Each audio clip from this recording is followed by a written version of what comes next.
Merkel Media. What does the goddamn line say, Tony? Please do not use gendered language. Then what? Put in airport jail?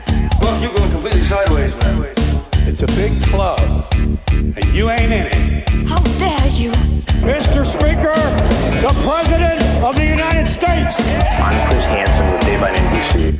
Jack Marius Tactheratrix. Hi, I'm Spartacus. Jackson, Sacramento, he, him. Steven Seagal. Sex offender guy. I'm Keith Morris. This is Muammar Gaddafi. I'm Rick James, bitch. Sorting through the lies. The hijacker's passport was found blocks from the World Trade Center crash site, if you can believe that. We cannot track $2.3 trillion in transactions. And uncovering the centuries-long plan for world domination. Learning about Cuba, having some food. Let's talk about Chinese people. Have you ever been in a Swangles in Fort Lauderdale? I have sent 6 of my Libyan missiles to blow up the Sears.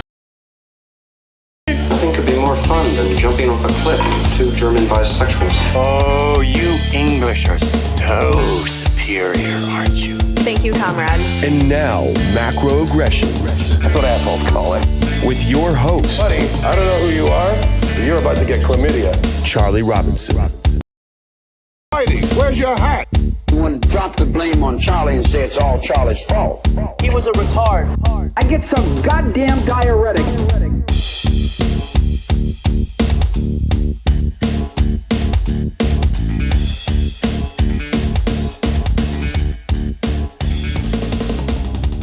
Welcome to Macroaggressions. I am your host, Charlie Robinson. If you're watching us on Rockfin, Odyssey, Band.video, or you are listening wherever podcasts are served, thanks a lot. We appreciate your amazing support. If you want to follow the show, you can do so on Twitter at Macroaggression, the website, the octopus of globalcontrol.com. Thanks so much to our sponsor. Solar Power Lifestyle has been a new one for us. They're fans of the show. We appreciate that. They're veteran-owned, family business, small business, all the things that we really love and look for. And let's face it, you might need to have a backup source of power. Considering the things that we're experiencing, we're watching insanity happen in Europe. We're watching the power grid shut down in California. They're saying, well, you can't charge all your electric cars there. Really? Why? Do we have some sort of grid malfunction that we should be talking about? Of course we do. Yes, we do. And so if you're thinking of supplementing your power with solar, I'll tell you what, do this. Go take a look over their website, solarpowerlifestyle.com. If you find something you like, use the promo code MACRO to save yourself a little bit of money. But they've got everything. They've got all the major brands. They've got Jackery. They've got EcoFlow. They have free shipping on all their products. They have a 30-day price match guarantee. So if you find something, if you buy something and you find it cheaper somewhere else, they'll make up the difference for you. When you spend $100 or more, they'll donate $10 to a charity of your choice.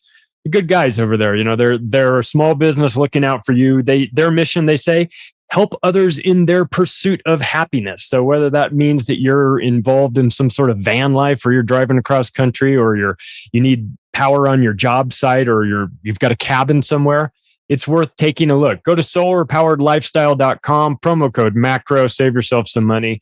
Thank you to our new sponsor. And my goodness, since we're speaking of the apocalypse that may or may not be coming, hopefully not, prepare with macroaggressions .com is the landing page that My Patriot Supply built for us. Thank you so much. I'll tell you, right now, they are having a deal on their 3-month supply of food. It is the best deal that they've had since 2019. I do not know how long this sale will last. So in the event that you're hearing this and you go to the website and the sale is over, I apologize, because I really honestly don't know how long it will last. But the regular price of a 3-month supply of food is $897.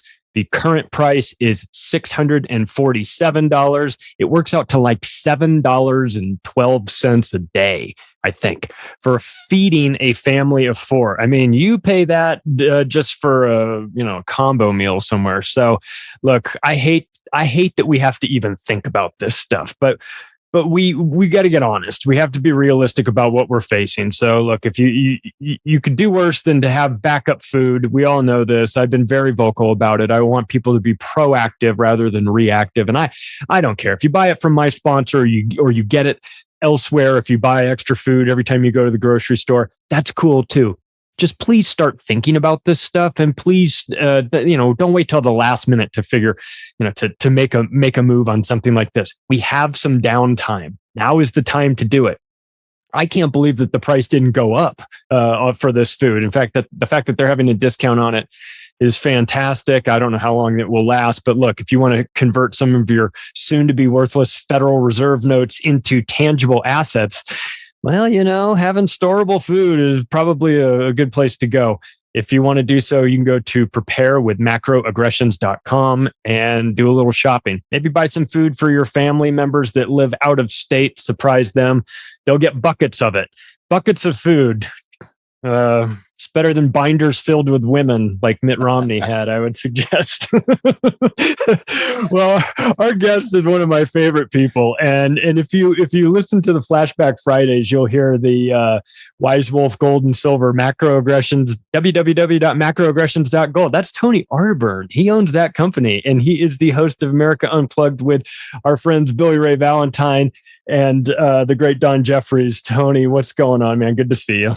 It's good to see you, Charlie. It's great to be back. And I have gone to preparewithmacroaggressions.com and bought some food. I'm going to go buy some. As soon as this interview is over, I'm going to go buy some more. You just reminded me because, look, I sponsor your program. I do gold and silver.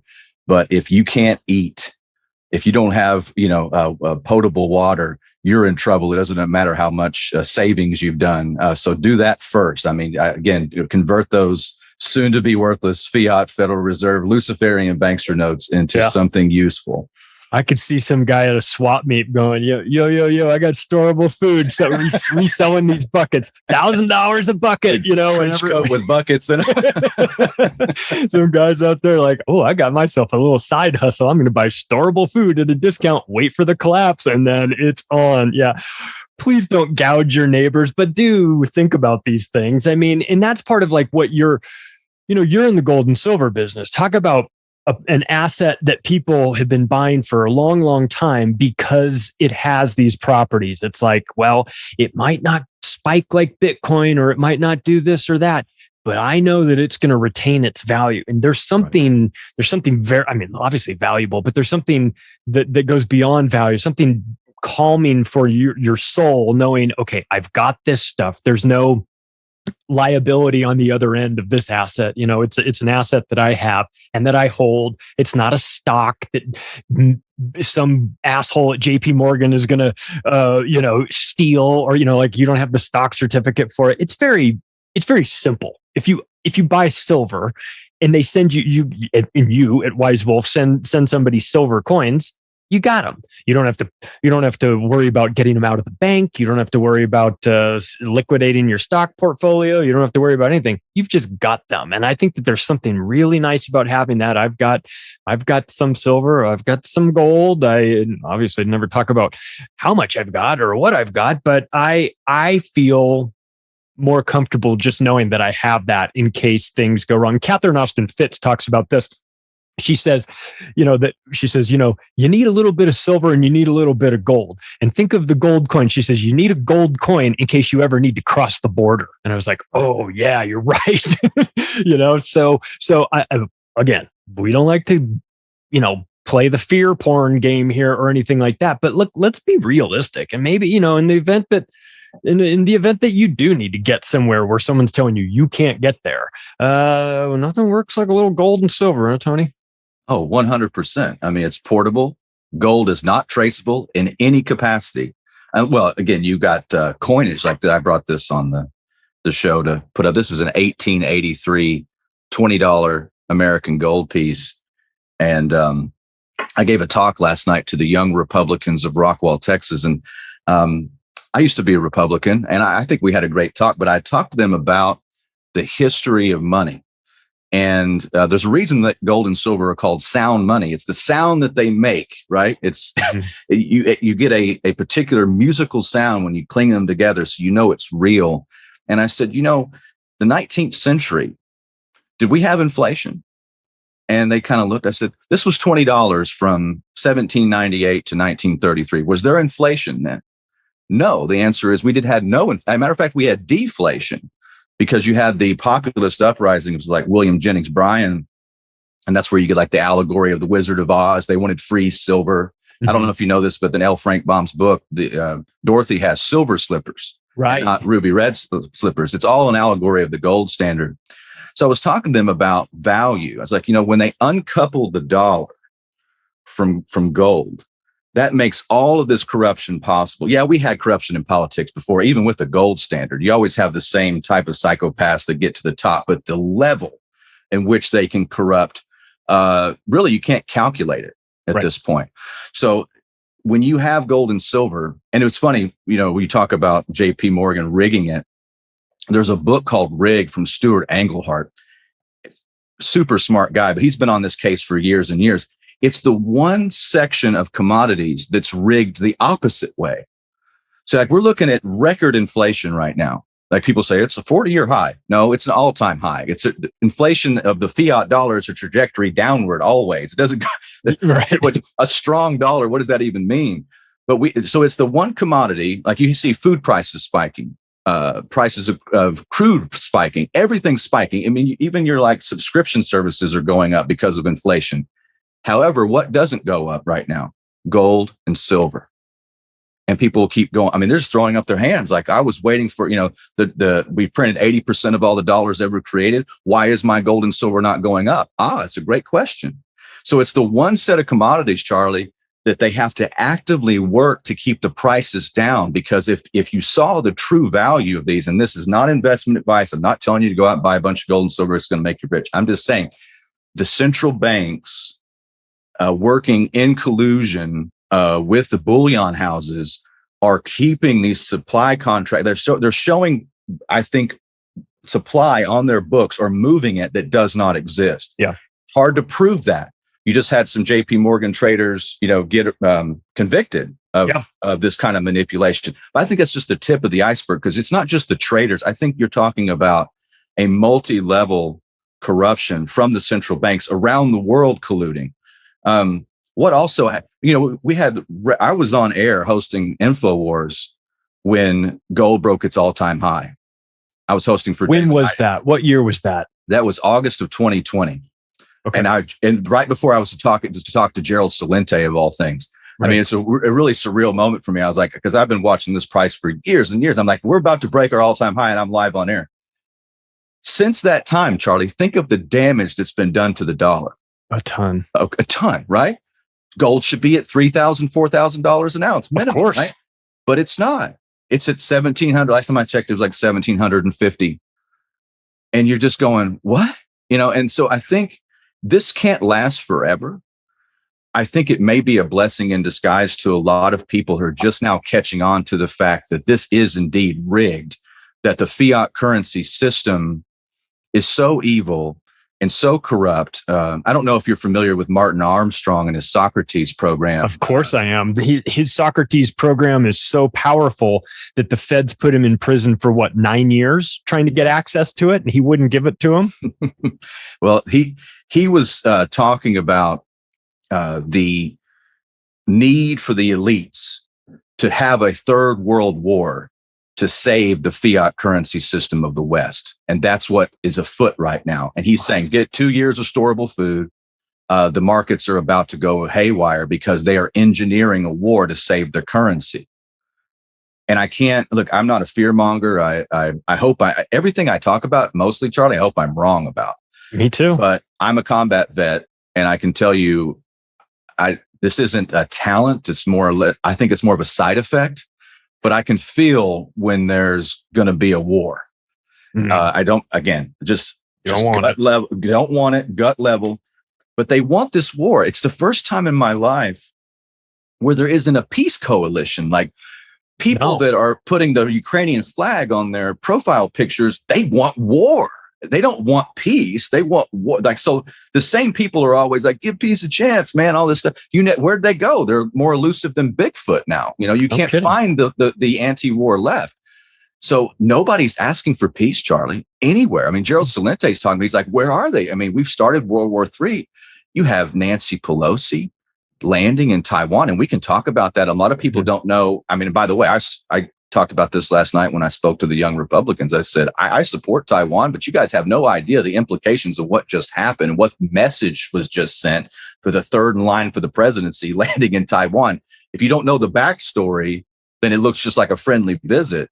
But there's a lot there. So I think that we are in dangerous times. The dollar, I don't care what the mainstream says. When I hear the term strong dollar, I don't. How do you have a strong fake thing? I don't understand. Yeah. It's very bizarre to me. Jumbo shrimp. Jumbo shrimp. That's right. It's just silly. And I know that there's going to be a lot of course correction over the next year, 2, 3. But we just I think keep our head on a swivel, be flexible, be prepared. This is the message I've been telling people. And, we can also talk about my last message in my talk last night was, I want you to really listen to me because I'm going to say something you need to really understand. This isn't political, but the central bank digital currency that'll be in the aftermath of whatever creative destruction they're going to do. You have to resist that with everything you've got. It is the hill to die on. Yes.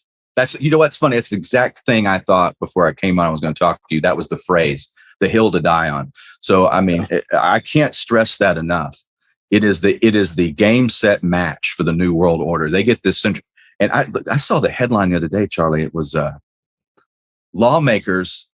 Federal Reserve was saying that lawmakers are coming to them and saying, we need you to get this central bank digital currency off the ground to compete with China.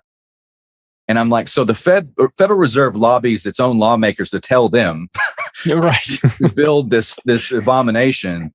And I'm thinking, what do you mean compete with China with a social credit score? What do you need this for? Probably. If we really wanted to compete with China, we would just have a bimetallic standard and we would allow private banks and entities to issue currency. We don't need the government for currency. It's really silly. No. Well, it's fun.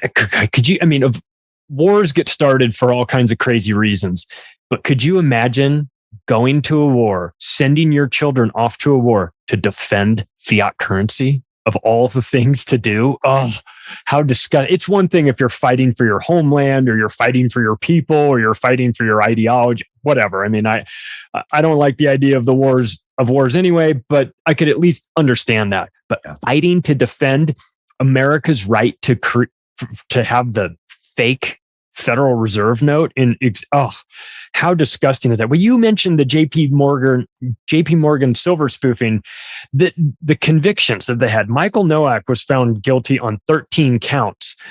This is not some dude who's sitting in a cubicle at JP Morgan. This is the global head of the precious metals desk for JP Morgan that was found guilty on 13 charges of rigging marketplaces. Now, they've been busted over and over again. They've rigged LIBOR, they've rigged Forex, they've rigged COMEX. If there's a marketplace, these bankers have rigged it. They keep getting busted. They keep getting arrested. What is Michael Nowak going to do? 8 minutes in jail? I mean, what are we talking? I mean, there's no accountability. I go, great. They caught these guys. They busted them. And I'm never really in favor of the feds getting involved in anything. But in this, it's like feds versus the banks. Ooh, who do I want to win? Can they both lose? But still, you've got. But I am recognizing that these guys are manipulating the price of gold and silver. That is a horrible thing. However, if we are going to find the silver lining, pun intended, it is that the price is lower than it should be right now. So again, like you said, I'm not licensed to give investment advice and I'm not doing that. I'm just saying, if you have the ability to get in on this at this artificially suppressed price, look, they could continue to suppress the price, but my guess is that, and it's speculation on my part to be clear, but my guess is that when the wheels start falling off in a big way, there's only so much you can concentrate on. suppressing the price of gold and silver, is that going to be the number one priority? I mean, maybe for some of the banks or maybe for the Fed, it'll always be important, but they're going to have so many other things to do. That dam is breaking and they're putting their fingers everywhere. Are they going to have enough fingers left for gold and silver price suppression? Maybe not. And if they don't, well, then that floats to its more natural price. And who knows where that is? But regardless of, even if it doesn't do that, just it's a bet again. You're basically the guy at the craps table. Everyone's betting on the pass line. You're betting on the don't pass line. You're the guy that's betting against the house. You're the one guy saying, I don't like this game. I want gold and silver because this is like a bet against the system. So I do like that. I like that as an option to sort of, it's not to say you have to keep it forever. Maybe you want to, but to just change where you hold what you hold your wealth in, from Federal Reserve notes to gold coins or silver coins. I mean, it doesn't seem like a bad idea to me. And especially with these incredible, what's silver at right now? 20 something? It's right over 20, I believe. Last time I checked spot this morning. What does it cost to pull silver out of the ground? Well, they're not pulling it right now. Well, they're not, but it does cost something to pull. It costs more than that. Right. It's not profitable to mine. They're not pulling it out. And this is the strange thing. You've got JP Morgan, that I believe is the largest holder of silver, private holder of silver in the world. One of the largest holders of cocaine that they found on that barge off the coast. But never mind. Sorry. Well, this is, you go back to the 70s and you have the Hunt brothers driving up the price of silver. That finally culminated right after I was born, 1980. They have the silver hit $50 an ounce. So if you go back to 1980, Charlie, $50 is like $200 today. But the difference between the Hunt brothers, they were telling people, go get it. Go find it. Go get sterling. Go get all the scrap. Get the silver. We're going to drive it up. This is like a team thing. Accumulate. Get it. So they were telling people to do that. The opposite is happening now. And I remember the real lesson I learned this was the beginning of 2021. And there was that Reddit, forum. They said, go buy physical silver. And my phone was ringing off the hook. I knew all the other dealers I knew were getting cleaned out. Pawn shops, people were just buying all the silver. I called the trading floor. I was 4 weeks out on getting like just about anything. The next day, the price went down in spot. And there was no silver. And that's because they sold off 1.5 times the annual supply in contracts in one day to drive it down. So this is something interesting too. You go back to 1971, Nixon takes us off the gold standard. He closes the gold window, right? That's because we didn't have any gold and these countries had figured out, hey, they took the silver out of their coinage.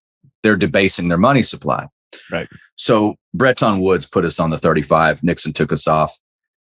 At the end of the 70s, Charlie, gold hit $600 an ounce. I think they had an emergency meeting and said, it's time for us to, there can still be private ownership of gold, but we're going to control what the price is.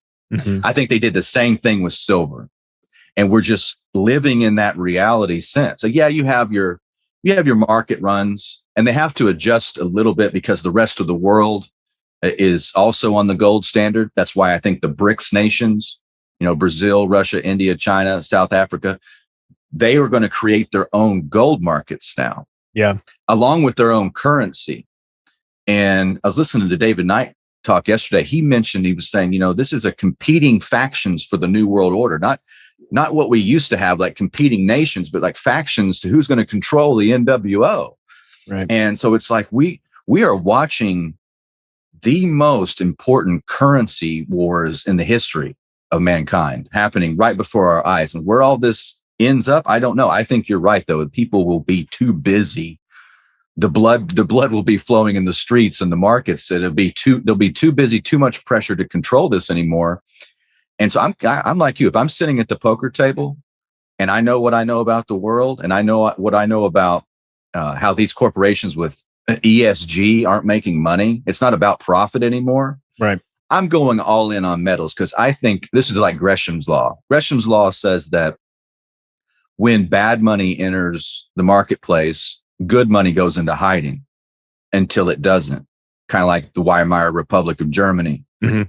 Someday it's just not worth anything. It always returns to, Voltaire said that about all paper currencies go to their natural state, which is zero. Yeah. I don't want that because it's going to hurt a lot of people. Neither do I. But I've seen it's not me that destroyed the currency. No. I'm telling people the thing is we're so tied to it now. It's the damage is going to be done whether we like it or not. That's the problem it's that to cheerlead for this is to cheerlead the destruction of the dollar. And of course we don't want that because we know that has cascading effects, that it impacts everybody. Everybody's going to get hurt. And I don't want anybody to get hurt. Well, maybe some of the bankers, but I don't want the normal people to get hurt. But it doesn't matter what I want. It's just, if you like go back, take a step or two back, take an objective look at it. Doesn't matter what I think or what I want. There's only so long you can play this game. There's only so long you can run a Ponzi scheme before it collapses under the weight. And you go, well, what would be the things that would trigger that? Well, massive money printing would probably be one of it. Do we have that? Oh yeah. Unsustainable foreign wars that are just never ending. And, what about that? Yeah. Social Security. We owe a lot of money to a lot of people for Social Security. I mean, if the shots don't thin out the herd there, then America's on the hook for a big nut coming soon, pretty soon, as they say, Social Security will be insolvent, if it's not already. So I'm just looking. I'm just being objective and saying that looks bad. That looks bad. That looks bad. What would happen if those events played out over the next couple of years? Well, people would say, "What do I do? Where do I hide? Where do I go?" Okay, if that whole area is on fire, where am I going? Well, you're going into gold and silver more than likely. And so, if you have the opportunity to get it at an artificially suppressed price right now, to me, it just seems like logical. I'm not saying build your house out of silver or anything like that, but just have some, right? Like have some so that you can, like my mom bought silver from you. She bought junk silver, right? And so, and she said to me, she loves silver, always has. She says, she goes, if the wheels come off, I want to be able to get a loaf of bread, but I'm not going to trade in gold coins for that. I want some smaller denomination silver. So she's got that going for her. And it's funny. She says, I feel better. Sure. Like, great. And so how do you quantify that? How do you quantify peace of mind? That's not factored into the $20 an ounce price of silver too. You can't even pull it out of the ground for $20 an ounce, but on top of that, it has additional value, which is that it sets your mind at ease, and that's impossible to put a price on. So I don't know. I mean, I don't want this to sound too much like a sales pitch for gold and silver, but it's like if you just lay out where we are and what we see, and you say, well, what are the options? I mean, gold and silver kind of jumps out at you, right? It does, and I'm not even certain. And that's why I don't give investment advice. I'm not licensed to do that anyway. But we look at marketplaces. We look at what the moves that the government is making. The sanctions on Russia, they call it Putin's price hike. Well, guess who's not having a price hike? Russian people. They're doing great. I mean, as best could be expected. They're under siege and somewhat in a war, but they're doing okay. You look at what happened to the ruble after Putin invaded Ukraine. It crashed, and then the U.S. government started sanctioning more and more, and they just said, we don't take dollars. And I think their foreign minister, the finance minister, said, dollars are candy wrappers to us. We don't take them anymore. They deal in gold. Another thing about the Russians, their gold reserves are more secret than their nuclear weapons.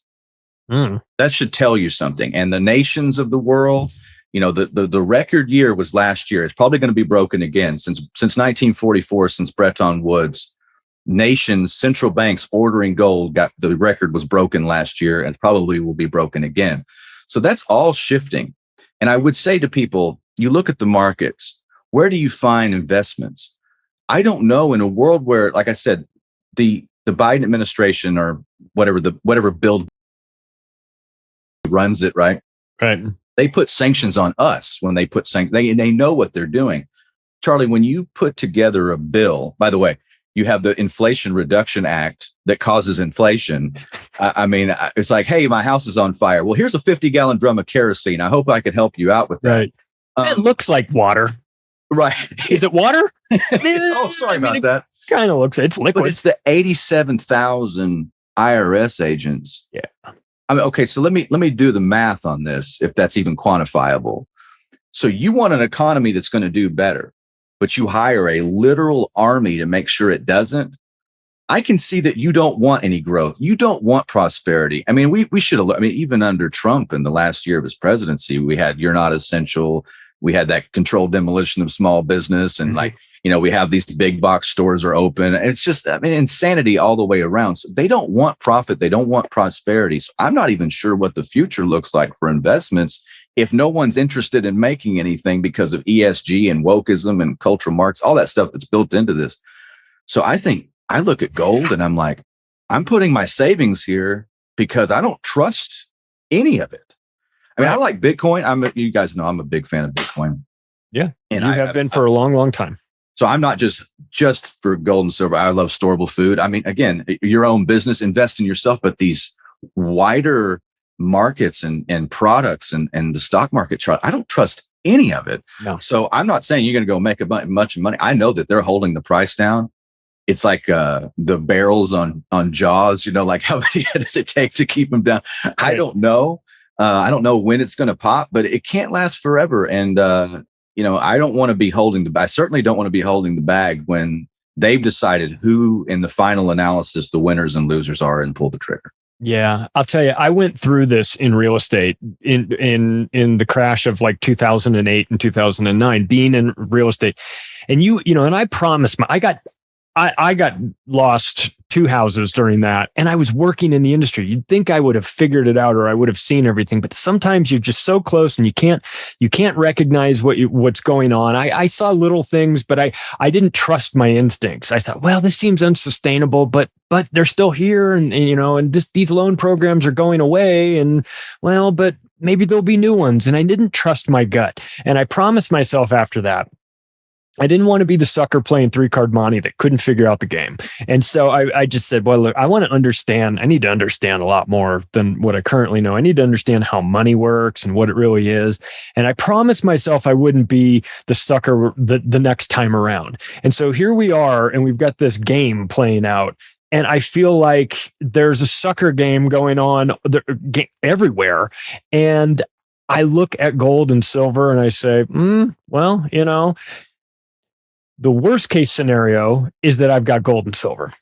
And it does, the price goes up, the price goes down, whatever, but I still have an asset. If I buy something, you know, I don't trust real estate, and I work in real estate. So I don't trust the real estate market right now. I think it's ready for a collapse. I think that we're in a dangerous situation there. So I'm just looking for something that's got stability in an unstable world. And it's funny because gold and silver have had stability, but it's been like suppression. You know, it's been the stability in their suppression of over, you know, decades now. But again, I can't see that lasting for much longer. And I hope that, you know, the people that listen to this show, the people that listen to your show, or, you know, or that you're your customers, I think they understand. I think they're going to go, yeah, look, this seems like a house of cards. If you're waiting for the television to tell you it's a house of cards, you'll be waiting forever. You know, you're going to have to trust your instincts, or you're going to have to trust your eyes. And I said this about the Biden administration. Their whole mission is to get you to not believe your eyes. You know, don't believe what you're seeing. Oh, the Inflation Reduction Act. You're like, that looks like it's going to raise inflation. And like, don't believe your eyes. It's called the Inflation Reduction Act, dummy. Don't you understand? It's going to reduce inflation. You're like, by printing more money? This doesn't make sense. This, you know, and you go, so we have to trust ourselves. We have to trust that we look at this world. It's broken. It seems like it's being artificially suppressed. Well, if you're waiting for the advertisement on Fox News saying actually, I shouldn't say that, because on Fox News, they do advertise gold and silver, but on MSNBC, if you're waiting for Rachel Maddow to tell you to get into gold and silver, man, you might be waiting for a long time. But I wanted to go back. You mentioned Taiwan. this is an important conversation to have, because Taiwan is, Pelosi goes over there, and then it gets, there's all this criticism. China does not like that. They start having tests, running drills around the island. I saw Roger Waters come out, and Roger Waters said Taiwan belongs to China and everything. I'm a victim of American media in this sense, that I've always believed that Taiwan was separate from China. Is there truth to what Roger Waters said, that Taiwan is Chinese, or that we should sort of understand that? Are we just getting told that it's separate because it's a Western media bias? This is a really weird thing that has happened over time. And you go back to 1949, Mao Zedong takes over mainland China. Chiang Kai-shek, the nationalist leader of China, flees to Formosa, which is Taiwan. Mm-hmm. And thus, begins really our Cold War edition of the communist Chinese at that time. So, Formosa was a bargaining chip too. Like MacArthur was always threatening to unleash Chiang, during the Korean War, and bring all those Chinese nationalist troops into the fight when Mao Zedong sent the communists in to support North Korea. So we had them as an ally. That was our Cold War ally for a while, until 1972, when Richard Nixon opened China. A lot of people don't realize we didn't have diplomatic ties. We didn't talk to China.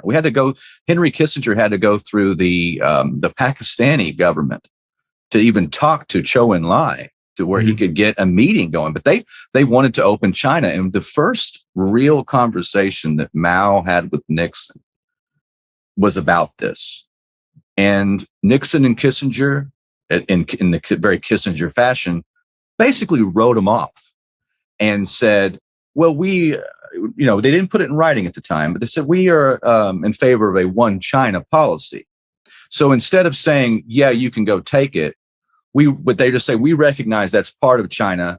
You guys work this out peacefully. Mm-hmm. And so I'm all for smaller countries and sovereignty. I don't like these big bloated, empires. So I love it when there's a small country that's for freedom. So I'd like to say I'm with Taiwan, but the implications of what that means, I don't think people completely understand. So the next phase of that, Charlie, was January 1st, 1979.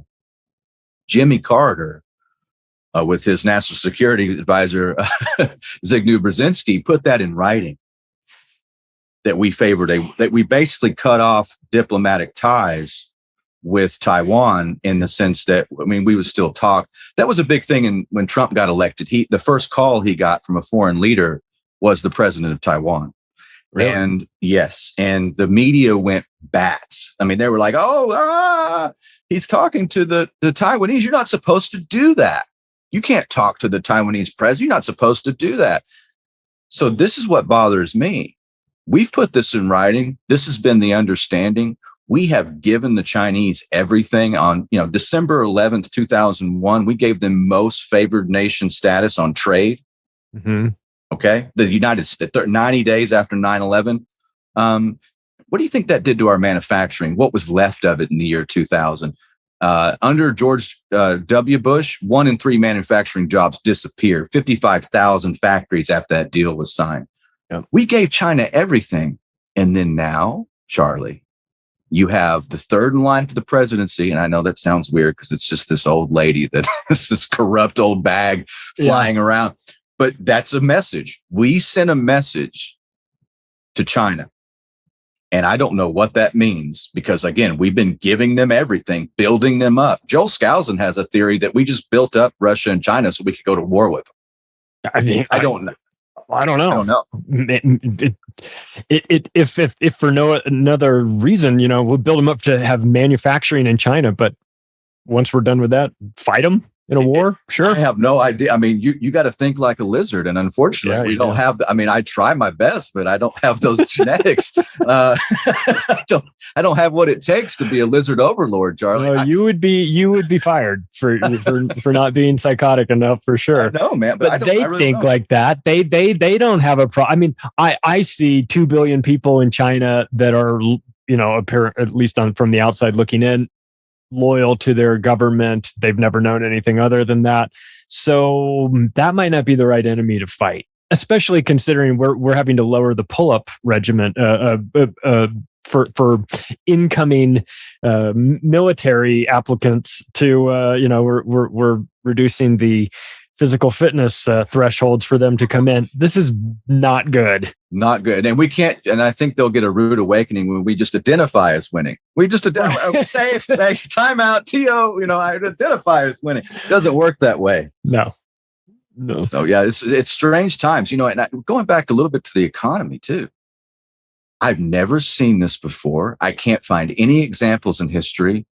But Jamie Dimon, head of JP Morgan, he said several times in public that there's going to be an economic superstorm. Now, let me ask you, Charlie, when are banks not cheerleaders for making deposits? Yeah. I mean, I have no idea what that means. And usually they're cheerleaders even after the thing is imploded.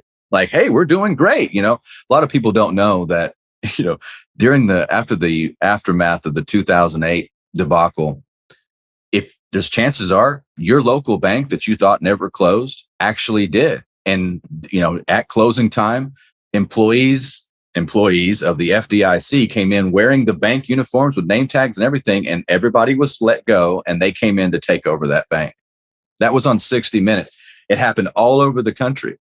So why? And that was to keep confidence in deposits. There was so many bank failures. They were sending the FDIC around, and they didn't close the bank. They just would quietly replace those people with FDIC employees to take over your bank. So you never knew the difference. Never heard of that. So my question again, and I'm just curious, how does the head of the biggest bank in America keep saying we're going to have this economic, superstorm, his words, and then I'm supposed to be like, everything's going to be fine? Right. That's so weird because, again, the government, the banks, especially, and I guess I'm repeating myself, they're the same thing now. Yeah, no kidding. But why is that, Charlie? I mean, that should give everybody pause. Something is afoot here. Well, I'll tell you what, if that doesn't freak you out, then how about Brian Moynihan, the CEO of Bank of America, talking about it's going to take $50 trillion to kickstart this ESG project. And you go, why? This is what you guys are banks. You're supposed to be managing money, and you're telling me we need $50,000 billion to come in and remake society. Why that sounds insane to me. That to me sounds like, well, I'm not going to put my money in that. Well, I'm not going to put my money in Bank of America anyway. But are you comfortable with that? Because the guy that runs that corporation is saying we're going to need more money than the entire GDP of the country times 10, just to make this new make-believe thing where we're worried about environmental, social, and governance. We're giving you a score.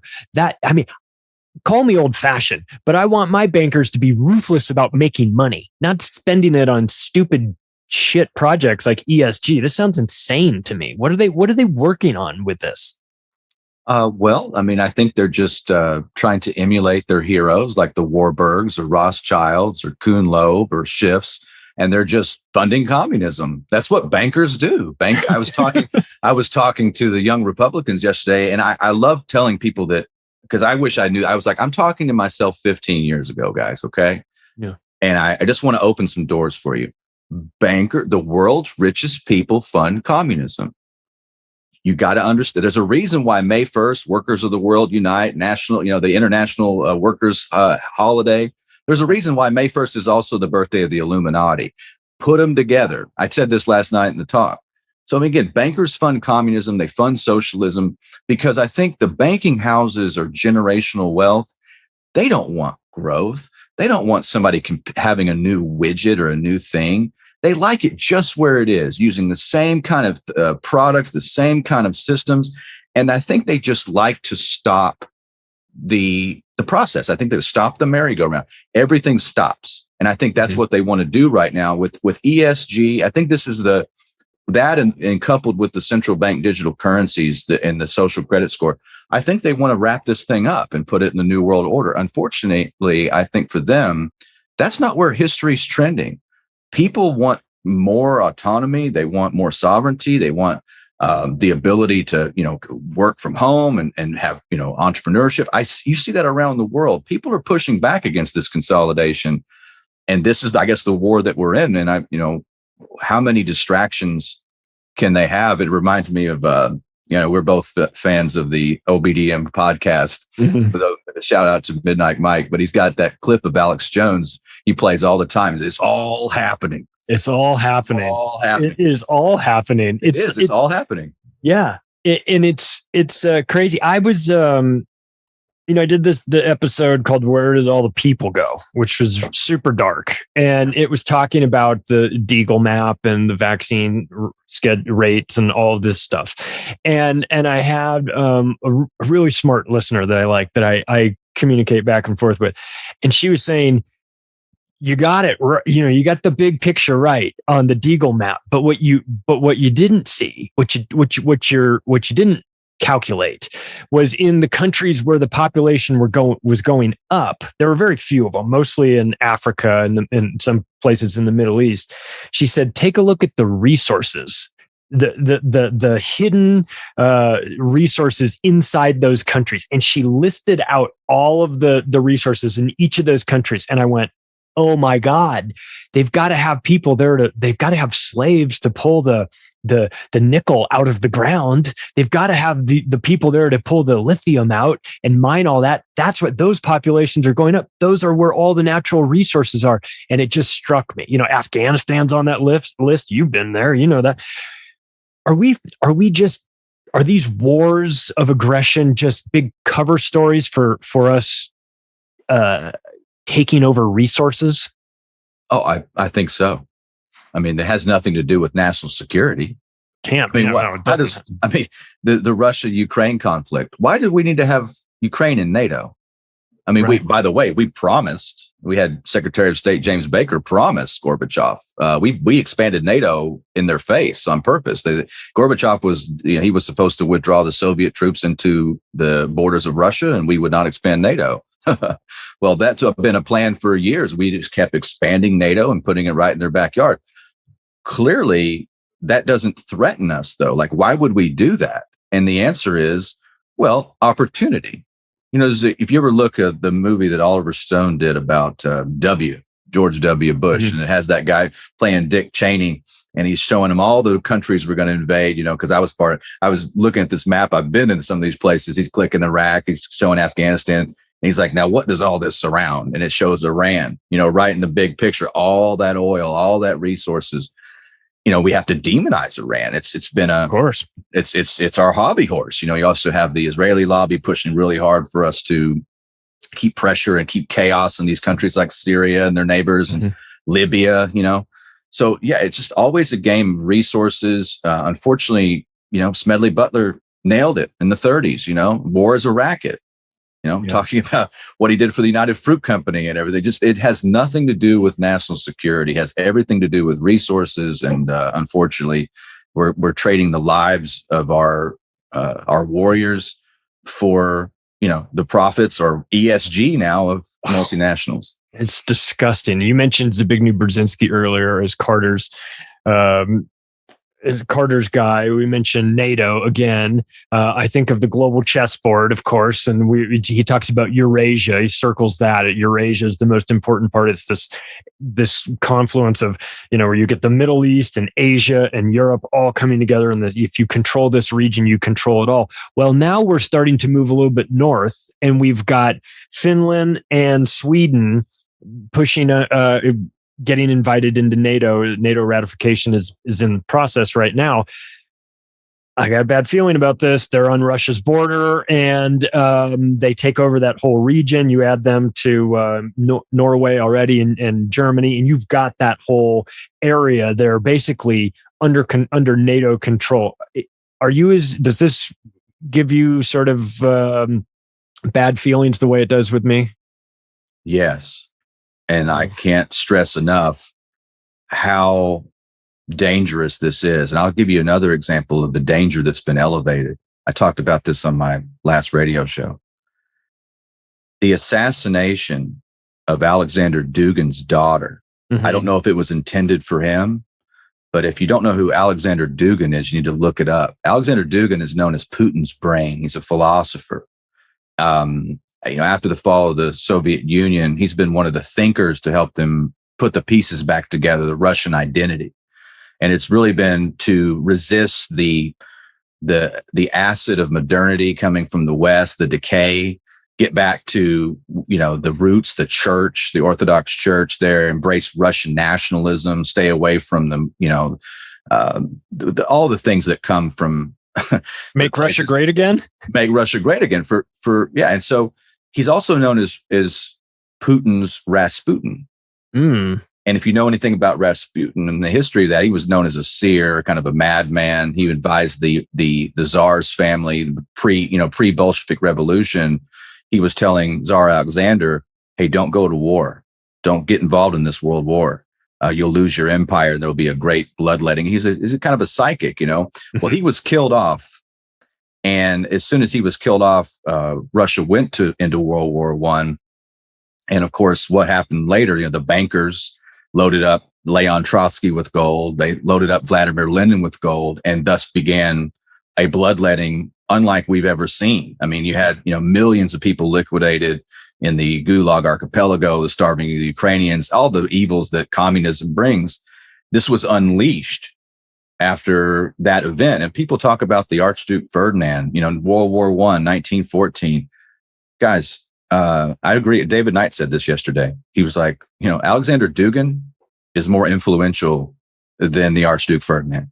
Wow. Okay. Yeah. We don't know about this. I don't think we have this proper context. So now what? He's alive. He's alive, and his daughter is dead. Yeah. Yeah. So I'm wondering. I think she was driving his car. Yeah. He was supposed to be in it, and he switched cars at the last second. This is it obviously it's horrible. I wonder what the move is for Putin. Putin strikes me, and of course I don't know these people, but Putin strikes me as being more strategic, not as opposed to being reactionary. Like, oh yeah, well you did that. Okay, well here come the bombs, or here come the missiles. But more like, let me pick a moment in which the scenario benefits me, or when they're not expecting it, do something. How do you respond? If you're Putin, how do you respond to something like this? Or do you?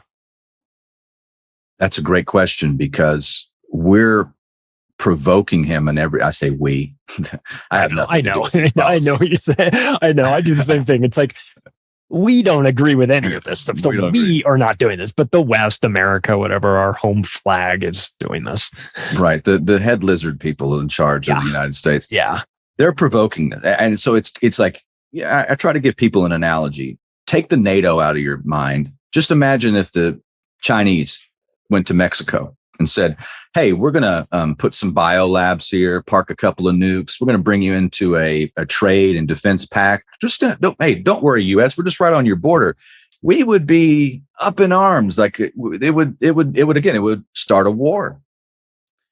But our people, I actually saw this wine sipping kind of intellectual blue check mark saying, "Well, I don't know why they're so afraid. NATO's never invaded anyone." And I'm like, I've been part of NATO invading places. I'm like, what are you talking? Do you have a library card? I mean, literally just Google it. I mean, NATO invades countries. How is Kosovo doing? Right. Kosovo, to the Serbs is like what Jerusalem is to the Jews, and we took it away from them. Libya was NATO. Afghanistan was NATO. We invade countries. I just on the blue check marks, all the mainstream media. But that's dangerous in every capacity, Charlie. You talk about Finland. What we're doing, we gave Ukraine $60 billion, which is more than the Russians' national defense budget itself. So something is afoot, and I hate this because I've been talking about Ukraine for 6-7 months on my show, and on America Unplugged too. I'm like, you guys need to watch this, and this is before the invasion, long before the invasion. I said, you guys need to watch this. You guys need to watch this.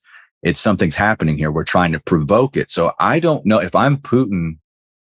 I'm thinking these people want me to hit them. They want me to hit them. Mm-hmm. If you hit them, they got an excuse to do whatever they need to do. And then you'll hear Lee Greenwood songs and we're all united now and all this. I mean, it's going to be, I've told people you're going to hate me one day because I'm just going to tell you this is fake. And you're just going to say, I don't love the country or something because I can see what they're doing in slow motion. So if I'm Putin, I mean, you just pray that he doesn't take the bait. The one thing he's got, no country that's ever possessed nuclear weapons has been invaded. The bomb was like a stasis after World War II. Mm-hmm. We had a lot of, little proxy wars. There was a lot of bloodletting. Yeah. But it kept the big ones from going off because it was like, hey, we have the bomb. I mean, the Russians got it in 47, 48. The Chinese got it in 64. We gave them, the Israelis got it from us, stole it or whatever. But everybody was getting the French, the British, everybody's got them. So that kept it in check. I'm not sure what happens next, Charlie. I'm not, again, I get lost in this because mutually assured destruction, is that even a thing anymore? Do people care? Are they trying? When you have governments at war with their own people, do they care if maybe, I think it was Mao told Nixon and Brezhnev, he was like, well, if we lose 400 million, Chinese people, we've still got, 400 million left or something like that. I mean, he was like, it's not that big of a deal. And he was willing to trade that. He's like, we can absorb a first strike. And that was Mao talking to some of the other nuclear powers at the time.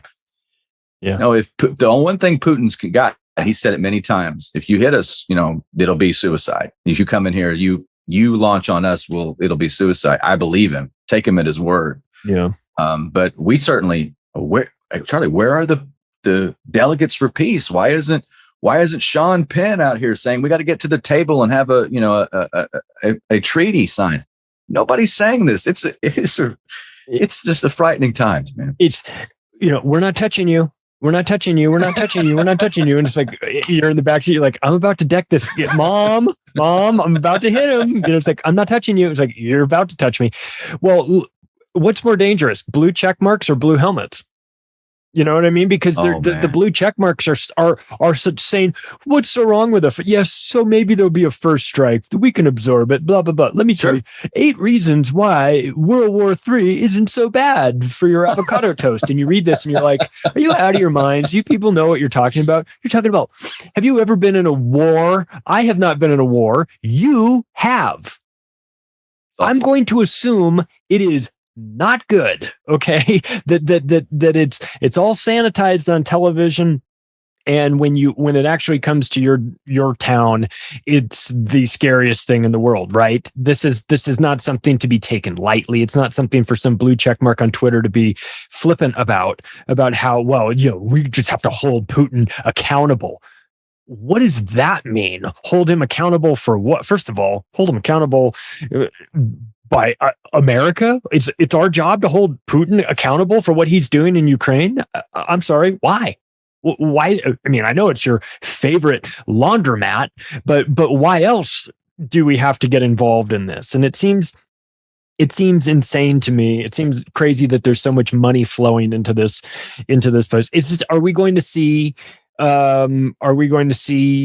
this reflected in the voting here? Do you think the Republican Party has had enough of this and they're gonna vote some sanity in here, or is this bipartisan insanity, or is it just the war? We can fight about red team, blue team, but we're all on the same team when it comes to starting wars, right? Team Lockheed Martin, I guess. I've even questioned whether or not I've questioned reality because of Lindsey Graham. Like I actually started thinking like I might be in a simulation, like because I have a sitting senator,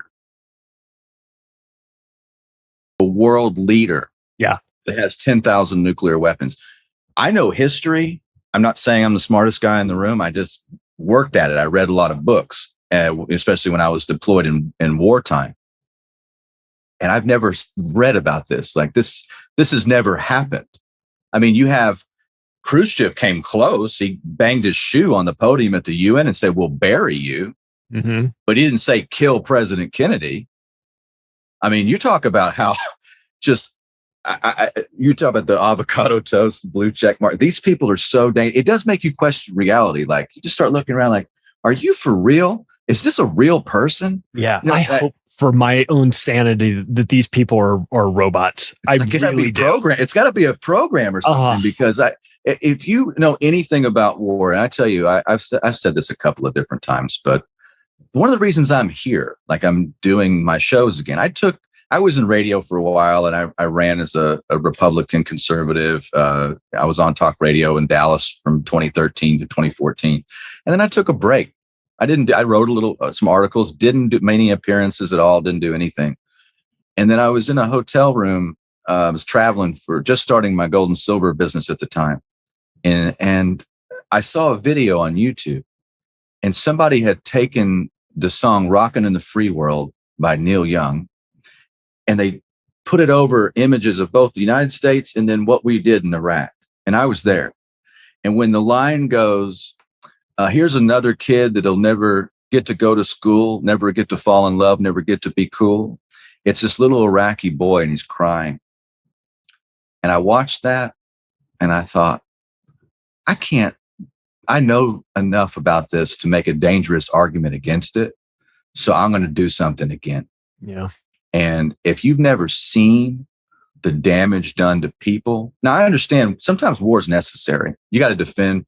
I'm all for preparing for war. I mean, you should have a strong army. You should have a strong Navy, a strong Marine. I'm fine with that. But that's not what we do. No. And that's not what our foreign policy. And these people, if you're talking about massive, if you happens on the earth, and these people are dangerous. I don't know how else to say it. I will, again, they talk about dying on the hill of the central bank digital currency. I will lose all my audience and everything. I will be against whatever war we get into because I know that it's bullshit. Yeah. It impacts the innocent people.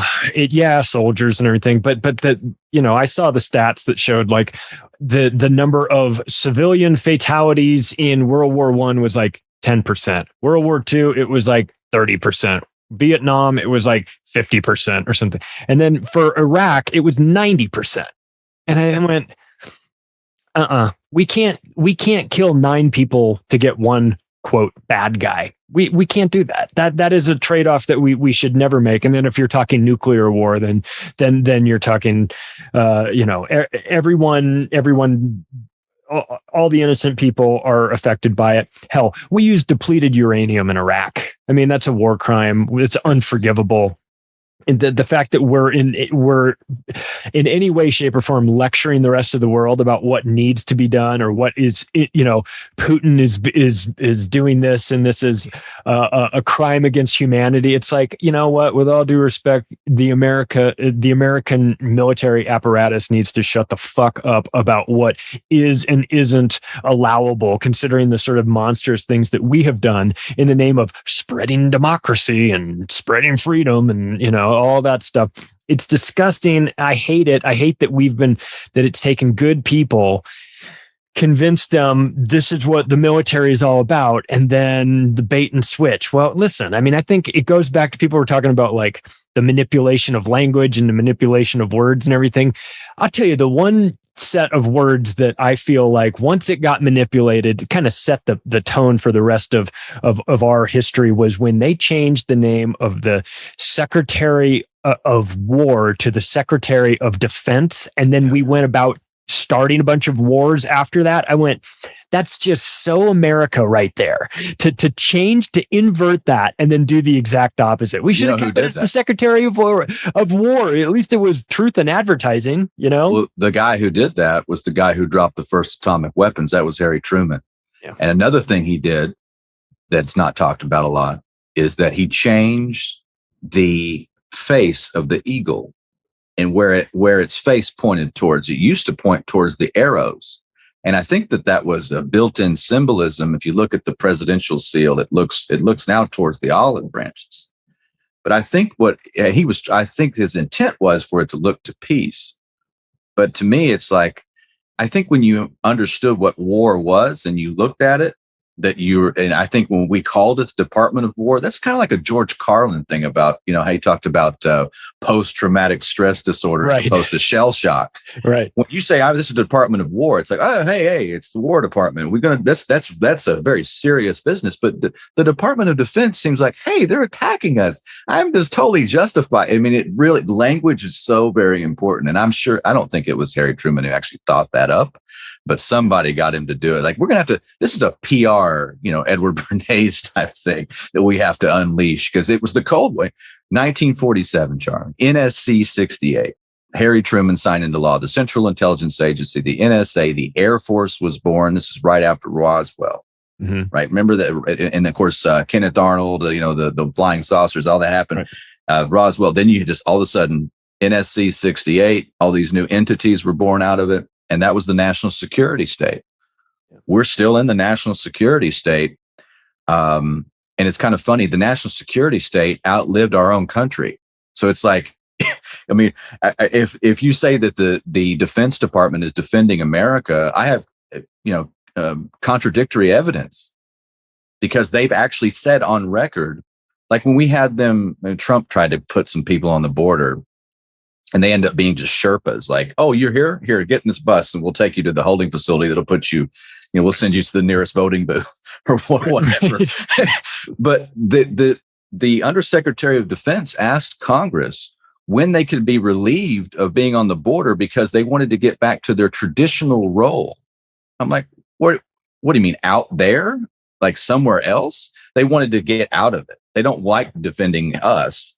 And so I don't know where this goes, but I definitely think we're in the, as far as being in alternative media, we're not going to run out of stuff to talk about until they silence us permanently. Hopefully that doesn't happen, but we're definitely going to have a lot to talk about before then. Yeah, that's true. Well, let's wrap up with this. Since we've mentioned gold and we mentioned silver and we mentioned all these options, and we know that you are a sponsor of this show, www.macroaggressions.gold. Let's talk about wolfpack.gold. You told me about this. This is a great idea. You're launching this. Explain what it is, why people should figure out, or why people should take a look and maybe give this a thought. Yeah, absolutely. I'm really excited about this. I'm proud that we're putting this together. Wolfpack.gold is just a landing page. It's an extension of Wise Wolf Gold and Silver. And what it is I buy lots of products every month. The general public doesn't know that. Sometimes I'll sell them to other wholesalers. Sometimes I got people walking in the shop, but a lot of times it's just, extra inventory. It floats for a little while. And I thought, if I build a membership-based program, and we have Wolfpack has 4 tiers. You start at the Lone Wolf package at $50 a month. It goes all the way up to the Wise Wolf package at $500 plus a month. And you just get on a monthly recurring membership. Let's say you go on the Lone Wolf and you select silver. Well, I'm going to get a couple of silver rounds and I'm going to drop ship those to you. And it could be, I could have an American Eagle walk in. I could have a silver maple leaf walk in. Whatever is coming through the shop at a good price. And a lot of times we'll be beating things like APMEX and JM Bullion because I'm buying it from the public and not another wholesaler with another middleman bumped in there. So the premiums go down. But what it also gets you is, I built Wolfpack in a way that when I have deals come in, if you're a Wolfpack member, only you see that. So like if I get a bunch of Silver Eagles in at a low price and I could beat all the major retailers by a couple of $3 maybe, or some 90% silver or silver dollars or whatever, you're going to know about it. It's not going to be on Instagram. It's not going to be on Twitter. It's not going to be on any of our pages. It's just going to be you. You'll get a notification. Hey, this is first come, first serve. We've got this available. We're also going to do a podcast that's once a month just for Wolfpack members. So you will be part of something.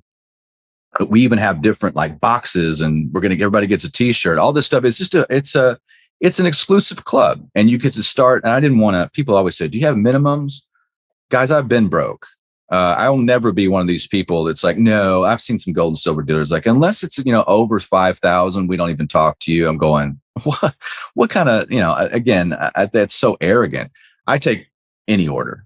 I don't care what it is. That's the kind of business that we are. We'll take any order. And Wolfpack allows you to get in for $50 and say, you want gold, Charlie. You could do, again, this is something you could say, hey, Tony, I want gold. Just put it in the profile. I'll wait for a couple of 3 months and I'll send you a 2.5 gram bar or something else.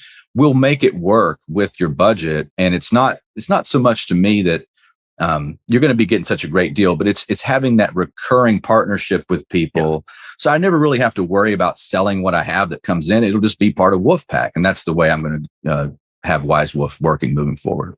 I think it's great because if it's like that automatic purchase, set it and forget it type of thing. Like, look, I this is how much I want to allocate this much every month towards gold and silver or whatever. And you just say, I'm a part of this, I'm signing up. And then you just get shipments in the mail of coins and whatnot. And that's what it is. That's what it's all about. It's about, accumulating over time. Maybe someone wants to step in, make a big purchase right off the bat. That's fine. You and I talked about that. You can convert people's IRAs and 401ks into tangible silver and gold. Oh my God. I mean, like, that is, to me, that seems like a no-brainer. But again, I'm taking myself out of this. I'm the wrong guy to ask. I don't have a license for this stuff. But it sounds to me like if I had an opportunity to say, all right, well, look, I don't have a ton of money, but I want some exposure to gold and silver. I'm going to set it at whatever. I don't know what the 4 tiers are, but one that's maybe, a couple $100 or $200 a month. And then it goes out of my account and I notice it's gone, but I don't miss it too much. And it's just an automatic sort of purchase plan. I like that idea. Obviously, if anyone has access to you, that I know that they're going to be taken care of. I know that if they have questions, I know this firsthand because the guy at my gym, who's a trainer there, and he and I talk all the time. He's like, he knows about the show, he knows about the books, and I told him about you, and he bought some silver for me, and it didn't get to him for whatever reason, and you sent him a new one, even though it didn't get to him. You said, I'll send you a brand new one. That was my experiment in the regular post office, and I went, oh, not doing that again. It was, he had a smaller order and everything. Smaller order, but I overnighted a UPS deal, made it, express adult signature required. I'm not messing around. I don't have. My reputation is every order gets filled. I don't care what it takes. We're going to fill the order because that's, Wise Wolf lives and dies by that. You talked about the IRAs and 401k rollovers. I've done more, Charlie, in the last 3 or 4 months than I've done in the entire history of Wise Wolf. And it's just people coming to me saying, look, what can you do? And I'm like, you need to, and I'm glad you're calling me, because if you call, and I'm not, look, this isn't a dig on a lot of other companies, but the first time I bought gold, I got screwed. Mm-hmm. I was 22. I was about to go into Iraq. I had a little bit. I just gotten married. Could have just waited and picked it up in Iraq. We just had bars of it in the back of trucks. I didn't know. I didn't know I was part of an international criminal cartel. I was just going to be able to go. But yeah, I had a little bit of extra cash, and I got to get gold. Cause I listened to talk radio then. You always wanted to be in talk radio, and so the gold commercials. So I called one, and years later, I'm sitting there looking at this thing they sold me for $3,000, and it was some numismatic deal. It didn't have a lot of gold. I forget what coin it was, but I don't do that. No. And I, again, not praising myself or what we do, but I just tell people, look, when you get a gold and silver IRA, stay away from premiums. Just load that thing up with as much metal as you can, because you're already going to be disappointed with the price between spot and the price of premium. Those two things have separated. The real world is battling the electronic world a fantasy, because I know right now, like silver is what, $20 an ounce on the spot. Charlie, you call me, I can give you free shipping if you're at 25 an ounce on generic. So that's a $5-6 disparity. Mm-hmm. And that's what I'm saying is people, they're already sticker shocked when they're like, oh, I'm converting. And the way that the IRAs track it is not what you bought it for, but what the spot price is. So I have to warn people, like, you're going to see, but don't worry, you're buying it. I'm trying to get you in as much metal as possible. So when it does rise back up, it'll start, canceling out. Hopefully that's the goal. It cancels out some of that premium. But yeah, that's where we are. I mean, I don't know how these people are moving these numismatics. Yeah, that's crazy. Where's the best place for people to find your work, your shows, and everything surrounding you? Oh, well, my website is arterburn.news, and I'm constantly trying to work on that because I need more links, but arterburn.news, and you'll find my podcast there. I do a show called the Arterburn Radio Transmission a couple of times a week. We're on Worldwide Christian Radio, the Bill Cooper's old home station. Yeah. I do a show called America Unplugged with the great Billy Ray Valentine, the legendary Don Jeffries, every Saturday over on Rockfin, and anywhere podcasts are found. That's AmericaUnplugged.com. And also, I launched a new podcast. It's still on I put it on my old channels as well, but it's called Paratruther because I was a paratrooper. So I'll have to have you. I'd love to have you on Paratruther sometimes. We've been doing shows like we broke down the year 1979. We're about to do black helicopters over America. We did silent weapons for quiet wars, just old school stuff. Ooh, having fun. And I'm doing that. And a lot of times the researcher Chris Graves will be over there with me, but yeah. And then wisewolfgoldandsilver.com.